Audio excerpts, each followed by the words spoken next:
team, Be Stalwart. Hey there, it is Heidi Bejo, and I wanted to talk with you a little bit today about a conversation that my husband and I recently had after a mountain bike ride. If you've looked at my workouts the last couple mountain bike rides, and not that I expect you to track all of my stats, but if you happen to look at those, you will see that my last two mountain bike rides, one was about 12 miles just a couple days ago, and then the one over the weekend was about 20 miles. But within each of those, we track our bike rides with an app called Strava.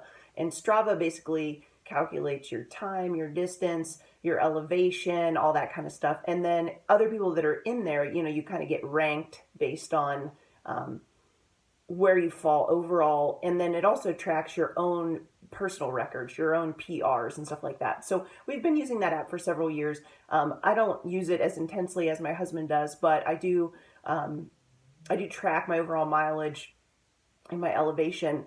And I do like to pay attention to my PRs specifically because, as you know, in our group, in our team, Be Stalwart, we want to share our successes, but it's really important that we're not always comparing ourselves to other people. Really, the comparison is to ourself, right? So we want to just be better than we were a week ago, or better than we were in 2018, or better than we were 5 years ago, or whatever, because it's a continual process. And we're going to be better next month than we are this month. And so I've been working really hard on my workouts, and my last two mountain bike rides, it's been cool because I've had a whole bunch of PRs on some rides in some sections that we do fairly often. So to me, like, a PR in that means a lot because I ride those trails a fair bit. But which was super cool is on my ride on Sunday, I actually cracked into two fourth overall places for women, all time, for women, all ages, everything,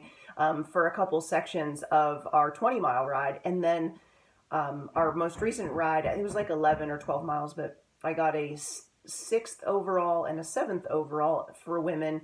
Again, all time, all ages, all weights, whatever. And so it's been really fun to see me honestly just comparing myself to myself actually have a result in a real leapfrog in my bike fitness. And so after kind of celebrating that a little bit after the most recent ride, when we were driving home from that last bike ride, my husband and I were talking about suffering and, like, why do human beings choose to suffer? And it kind of spun into this conversation of really, like, there's different ways to suffer. Like, some people choose the easy path along the way, but they end up suffering long term. And my husband and I both worked in long-term care, like in nursing homes and things like that. My husband currently works in an operating room, and he sees folks, and we both did, and we had, residents talk to us about, oh my gosh, I wish I wouldn't have smoked or used chewing tobacco or whatever. Like, I wish I would have ate a little bit better. I wish I would have taken better care of myself. And it was a very common theme of regret. And it was super sad because it's preventable. And so our conversation was talking about, like, what we were talking about with each other was, you can choose an easier path now, but potentially suffer for a very long period of time, or in the later stages of your life when it's harder to suffer. Or you can choose to suffer for shorter periods of time to actually have a better life overall. And that's not just physical. Like, if it's important to you to get to the next income level, and that means you got to hunker down and finish your degree, I mean, do it. Like, suffer for a little bit. Like, you'll figure it out. Don't make an excuse. Like, find a way. And I'm not going to say it's easy. Like, you're going to have moments where you suffer, but in the long run, it's going to be great. And you have to figure out how to celebrate along that path, right? Like, you can't just say, oh, this sucks. I'm suffering. This is horrible. Like, why am I doing this to myself? You have to always keep your eye on that long-term goal.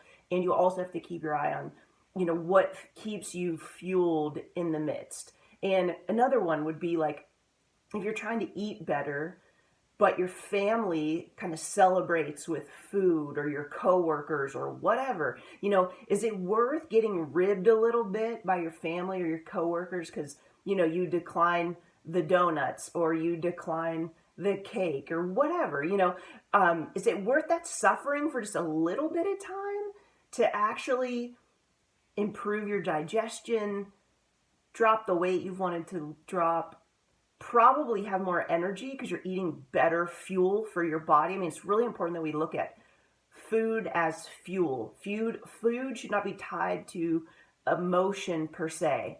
Food is fuel, and it's really important that you get your mind around that. So can you handle a little bit of suffering from your coworkers or from your family to actually feel better in the long run, right? Can you handle the suffering of a workout for what? The one I'm doing right now is 30 minutes, maybe 40. I mean, can I suffer for that amount of time so I feel better, so my mountain biking gets better, so it's more fun to ride with my husband? Yeah, and truthfully, when you're talking about working out, it's not even that whole 30 or 40 minutes is suffering. It's a minute at a time. Can I suffer through a minute? Today I did legs. So can I suffer through a minute of doing squats with as much weight as I can while having perfect form? And that will be another topic another day. Form is critical. But keeping the most perfect form in my squat, can I suffer through 60 freaking seconds? Yes. Because it's so much more fun on my mountain bike. So I want you to realize, yeah, a workout is hard. Of course it's hard. It's supposed to be hard. It's a workout. But it's just hard. And it's just hard for a minute. And then you get a little break. And then it's hard for another minute. And then you get a little break. So in total, though, it's hard for 30 or 40 minutes.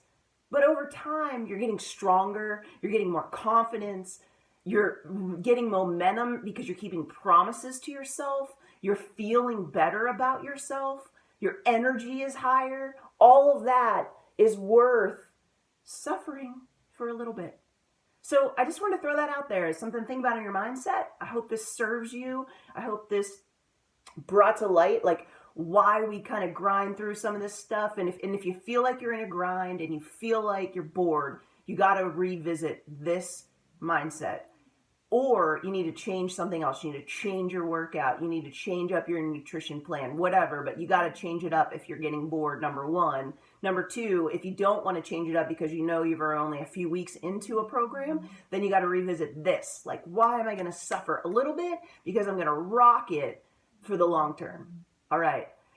This is how we get and grow into our best self. We're always looking to get better. Always. Keep growing. Keep striving. And the way we do that is we be stalwart, bold, steadfast, and uncompromising. All right, team, it's Friday. Go get it. If you're behind on your workouts, today's only Friday, and our weeks go through Sunday, so you got 3 days left. So you can either finish strong. If you're already ahead of the curve, that's awesome. But if you're not, you got 3 days to catch up and or finish at the even point where you want to be. So get after it. Take care, team.